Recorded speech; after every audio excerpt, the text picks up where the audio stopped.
देख रहे हैं दिव्या दिल्ली न्यूज और मैं हूं यूभी चौधरी। आइए रुक करते हैं हिमाचल प्रदेश की कुछ मुख्य खबरों की ओर। नगरोटा सूरिया में अंतर्राष्ट्रीय सहकारी वर्ष 2025 के उपलक्ष्य में एक दिवसीय प्रशिक्षण शिविर का आयोजन किया गया। इस शिविर में सहकारी प्रबंध केंद्र गरली के प्रवक्ता सुरेश कुमार और बलबिंदर सिंह ने उपस्थित सदस्यों और कर्मचारियों को सहकारिता की शक्तियों और कर्तव्यों के बारे में जानकारी दी। अरविंद धीमान, निरीक्षक सहकारी सभा नगरोटा सूरिया ने नई सरकारी नीतियों के बारे में विस्तार से बताया। शिविर के दौरान समिति सदस्यों ने वृक्षारोपण भी किया। आज हमने एक दिवसीय प्रशिक्षण शिविर का आयोजन नगरोटा सूरिया में किया है, जिसमें लगभग 14 सहकारी सभाओं ने अपनी प्रबंधक कमेटियों के साथ भाग लिया।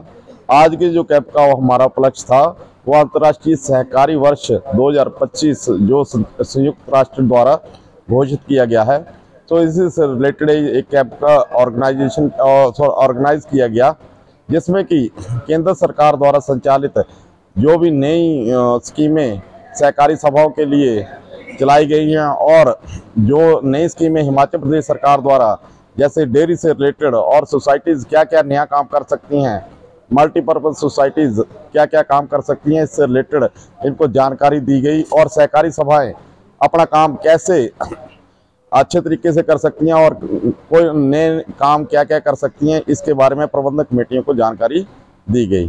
धन्यवाद। सोलन और आसपास के क्षेत्रों में इन दिनों पेयजल समस्या विकराल रूप धारण कर चुकी है, जिससे लोग कई दिनों तक पानी के बिना रह रहे हैं।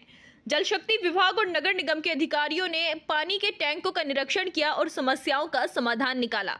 जल शक्ति विभाग के अधिशासी अभियंता आशीष राणा ने बताया कि तकनीकी खामियों के कारण पानी की आपूर्ति प्रभावित हुई थी, जिसे रात को ठीक कर दिया गया। नगर निगम की महापौर उषा शर्मा ने बताया कि पानी की आपूर्ति कम होने के कारण केवल आपातकालीन पानी बचा था, लेकिन अब विभाग ने नियमित पानी की आपूर्ति का आश्वासन दिया है। उन्होंने नागरिकों से पानी बचाने की अपील भी की। अगर हम बात करें पिछले 2 दिनों की, तो 2 दिनों में सिर्फ नगर निगम ही नहीं, जो भी स्कीम से जुड़े हुए एरियाज़ हैं उनको पानी नहीं दिया गया, क्योंकि टेक्निकल फॉल्ट आ गया था हमारी एक राइजिंग मेन में, जबकि हमारी दूसरी राइजिंग मेन ठीक चल रही थी। तो दूसरी राइजिंग जो फॉल्ट आया था बेसिकली स्कावर वाल्व था, जो बिल्कुल ही आउट ऑफ ऑर्डर हो गया था। तो पिछले रात को ही हमारे एसडीओ साहब और जेई साहब और उनकी टीम जाके वो पूरा उस प्रॉब्लम को ठीक करके आए हैं और वो 3 बजे तक हमने स्कीम बहाल कर दी है और इस टाइम पे पानी बिल्कुल सही चल रहा है। कोई ऐसी परेशानी आई नहीं है, क्योंकि बीच बीच में बारिश भी हो रही, तो सोर्स लेवल पे भी कोई इतनी दिक्कत नहीं आई है हमारे को। जो प्रॉब्लम पिछली बार कमी मार्च में आनी शुरू हो गई थी, वो अभी तक हमने फेस नहीं की है को हल कर लिया है। लेकिन ये जो टेक्निकल फॉल्ट आ जाते हैं, इसकी वजह से जैसे कि इनके वाल्व में खराबी आ गई थी, फिर कल मतलब वोल्टेज की कमी थी, तो इसलिए आज मेरी सुबह काफ़ी लंबी बातचीत एक्सीएन साहब से हुई और अपने स्टाफ के साथ भी, और मैंने इनको कहा कि जी आप आइए और देखिए कि क्या नाम, क्योंकि जो हमारे टैंकों में वो पानी बहुत कम गिर रहा था। गिरी नदी से 1.5 इंच और अश्नी से तो बहुत ही कम नाम मात्र पानी गिर रहा था। तो एक्सीएन साहब बता रहे थे कि नहीं, सुबह हमने 3 बजे अपना जो रिपेयर वर्क ख़त्म करके हमने आपको पानी देना शुरू किया है। तो मैंने कहा ठीक है, आप मतलब स्पॉट पे आएंगे, हम देखेंगे क्या प्रॉब्लम है, कितना पानी हमको मिल रहा है। तो हमारे पास जो सिर्फ एक जो हम पानी स्टोर करके रखते हैं, क्या नाम, इमरजेंसी के लिए, सिर्फ वही बचा था। लेकिन इस टाइम मैंने आके देखा है कि इस टाइम पानी सुचारू रूप से चल रहा है और ये दिक्कत हमें शायद लगता है कि आज तक आई, क्योंकि आज हमें पानी टैंक भरना पड़ेगा। उसके बाद हम कोशिश करेंगे कि हम सोलन की जनता को रेगुलर पानी दें। अगर हमीरपुर के वन विभाग रेस्ट हाउस में पूर्व प्रधानमंत्री राजीव गांधी की पुण्यतिथि पर कार्यक्रम आयोजित किया गया, जिसमें जिला कांग्रेस के पदाधिकारियों ने हिस्सा लिया। इस अवसर पर उनके चित्र पर पुष्प अर्पित कर उन्हें श्रद्धांजलि दी गई। वहीं पूर्व कांग्रेस जिला अध्यक्ष सुमन भारती ने कहा कि स्वर्गीय राजीव गांधी का देश को आगे बढ़ाने में महत्वपूर्ण योगदान रहा है और कांग्रेस कार्यकर्ता उनके बताए मार्ग पर चल रहे हैं। कांग्रेसी नेता डॉक्टर पुष्पेंद्र वर्मा ने कहा कि स्वर्गीय राजीव गांधी ने देश के लिए अपना सर्वस्व बलिदान दिया। इसके अलावा उन्होंने नेता प्रतिपक्ष जयराम ठाकुर के बयानों पर भी प्रतिक्रिया दी और कहा कि सीबीआई के अलावा राज्य सरकार मामले की अच्छी तरह से जांच कर रही है। भारत वर्ष के उस महान व्यक्ति की पुण्यतिथि है जिन्होंने सही में डिजिटल इंडिया का निर्माण जो है उस समय शुरू किया, जिन्होंने हमारे युवाओं को जो है लोकतंत्र की शक्ति 18 साल से उम्र के ऊपर के बच्चों को जो है वोट देने का अधिकार दिया, ताकि वो अपने रोजगार के लिए, अपने भविष्य के लिए लड़ सकें। ऐसी उस महान विभूति श्री राजीव गांधी जी को आज सब लोगों ने जो है, पूरे जिला के जो कांग्रेस जन हैं, उन्होंने आज श्रद्धा सुमन अर्पित करे। हम सब उनको जो है इस पुण्यतिथि पर उनको श्रद्धांजलि अर्पित करते हैं, क्योंकि ये आज हमने पूर्व प्रधानमंत्री स्वर्गीय राजीव गांधी जी के पुण्यतिथि पर श्रद्धा सुमन अर्पित करने के लिए आज पूरी की पूरी कांग्रेस जो है, जिला कांग्रेस आज यहाँ पे इकट्ठी हुई है और उन्हें याद किया, श्रद्धा सुमन अर्पित किए। आज उस महान पुरुष को आज हमने याद किया जो आधुनिक भारत के निर्माता थे, जिन्होंने संचार क्रांति लाई, साथ में कंप्यूटर युग लाए और नौजवान जो थे हमारे, उन्हें राजनीति में आगे बढ़ने का मौका दिया, पंचायती राज को सुदृढ़ किया।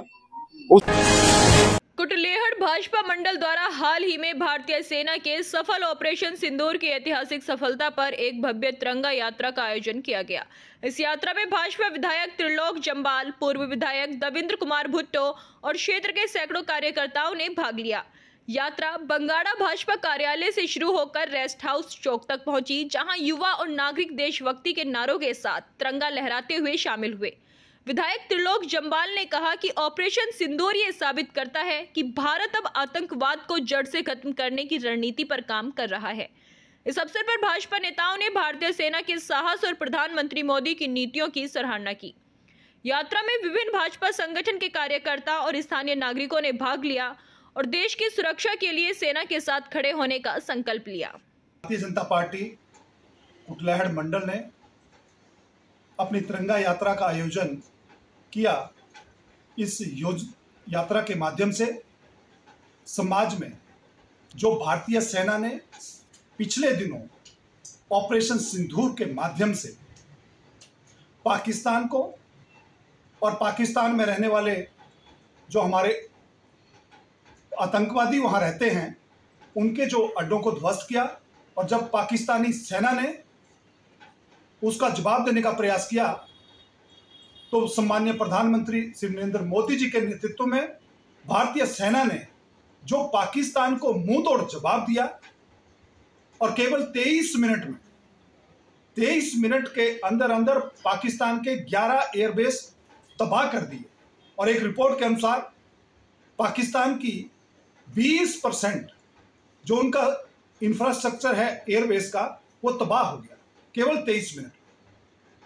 तो इसलिए भारतीय जनता पार्टी और सारा समाज मिलजुल कर एक तिरंगा यात्रा का आयोजन पूरे देश भर में हो रहा है। उसी कड़ी में आज कुटलेहड़ में भी हमारा ये तिरंगा यात्रा का आयोजन था, जिसमें जो हमारी सेना ने करके दिखाया है और जो 22 मई 2025 को गुरुद्वारा श्री पापटा साहिब में एक विशेष श्रद्धांजलि समागम का आयोजन किया गया, जो 1964 के ऐतिहासिक शहीदी दिवस की स्मृति में होगा।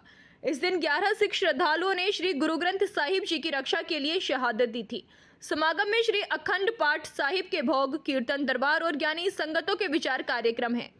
देश भर से श्रद्धालु इस अवसर पर जुटेंगे और संगत को इस ऐतिहासिक समागम में अधिक से अधिक संख्या में पहुंचने का आह्वान भी किया गया है। गुरुद्वारा पापटा साहिब में 22 मई 1964 को हुए साका, जिसमें शहीदा तरना दल हरियां वेला के 11 सिंह शहीद हो गए थे, उनकी शहीदों की याद में हर साल जो है वो प्रोग्राम 22 मई को मनाया जाता है।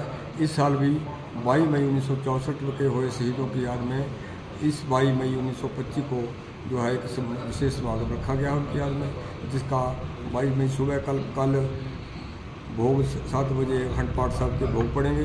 उसके बाद सारा दिन खुले द्वार सजेंगे, जिसमें शहीदों की कुर्बानी को याद किया जाएगा। रागी ढाडी और जो प्रचारक जो हमारे हैं वो संगतों को गुरु ये इतिहास सुना करके निहाल करेंगे और सारा दिन लंगर चलेगा।